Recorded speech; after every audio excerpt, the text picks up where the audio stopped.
Hello, everyone. My name is Gregory, and this is The View from Out Here. December 1st is World AIDS Day, and as a commentator who happens to be gay, I felt tremendous pressure to write something about HIV to mark the occasion. I decided not to. But if I had written something about HIV, I would have said something about my own experiences related to the disease.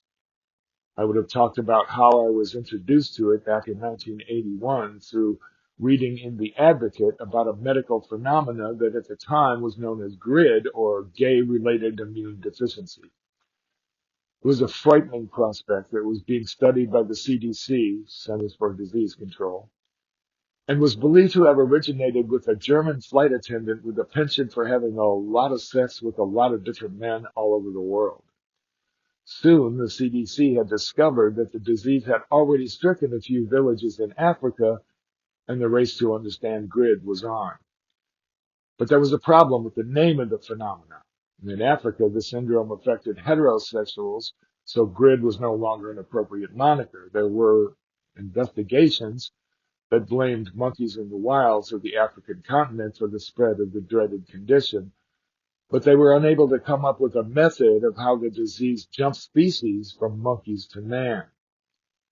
The new designation for HIV evolved into acquired immune deficiency syndrome, or AIDS. Medical professionals wanted to distance the syndrome from being a gay disease because they feared what they believed would happen if people thought that only gay men could get it.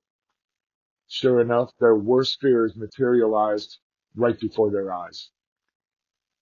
Unfortunately, the original name of the disease attached a stigma to the condition that remains today. The damage not only to gay rights, but also to efforts to eradicate the disease had already been done.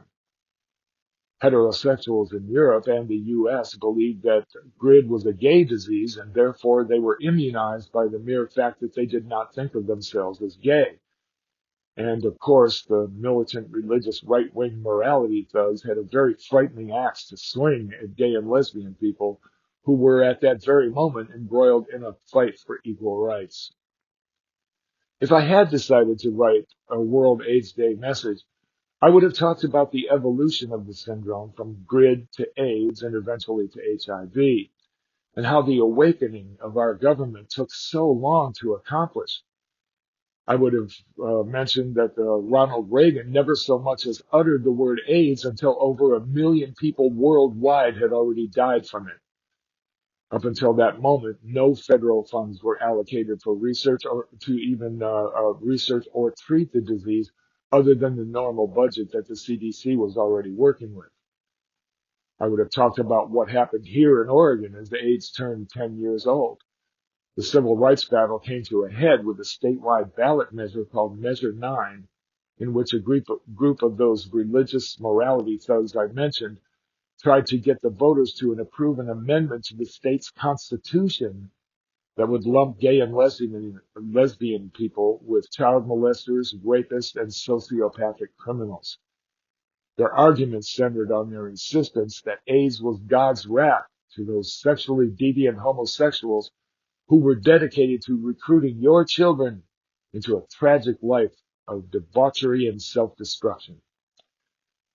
The ballot measure failed by too close of a margin in the 1992 election, but I recall that no one considered it a victory. It was a street-level demonstration of the worst elements of humanity, and we all knew it. Even those religious morality thugs that had considered it a life and death issue during the election were ashamed that night. I would have said something about how the various gay and lesbian community organizations here in Portland, though sometimes arguing among ourselves, were nonetheless all pushing in the same direction in a tooth and nail fight for our physical and our political lives. I would have mentioned that many of the alliances we formed in our darkest hours have remained to this day. I would have talked about 1993 when I sat in my little studio apartment in Portland, Oregon, feeling somewhat shell-shocked over the loss of no less than 5 personal friends who had died from AIDS so far that year, and it was only March. I would have showed you a series of poems I wrote to try to make sense of what was happening to me and to my community, because I had to do something with the overwhelming feeling of helplessness against this monster that we still didn't fully understand. Of course, I could have also talked about ACT UP. ACT UP was a radical group of men and women who were justifiably outraged at the lack of support and attention to the devastation the disease was causing in the lives of their friends and their families.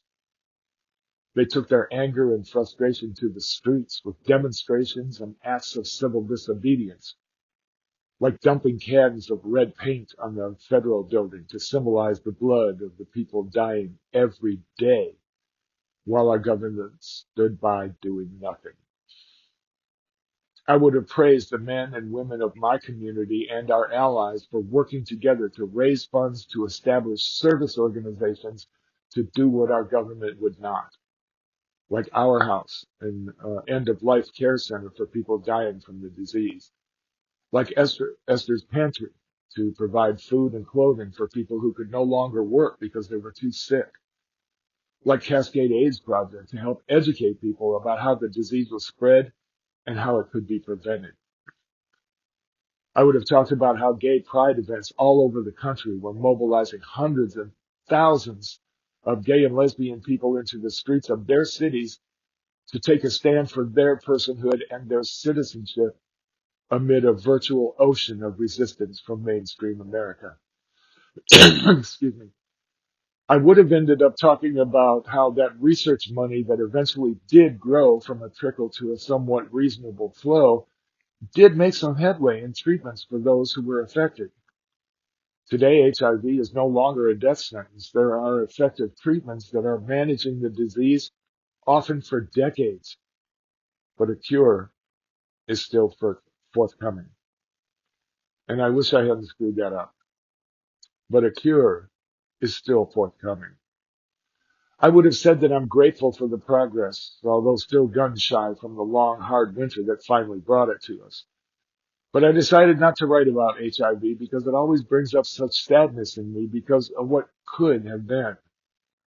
I've been a part of this community for over 35 years, and I know without a shadow of doubt that we could have loved one another better than we did.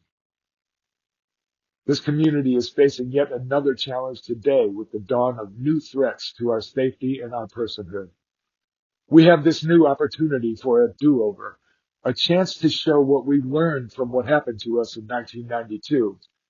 It's been 30 years now, and I have no doubt that we will love one another even better this time.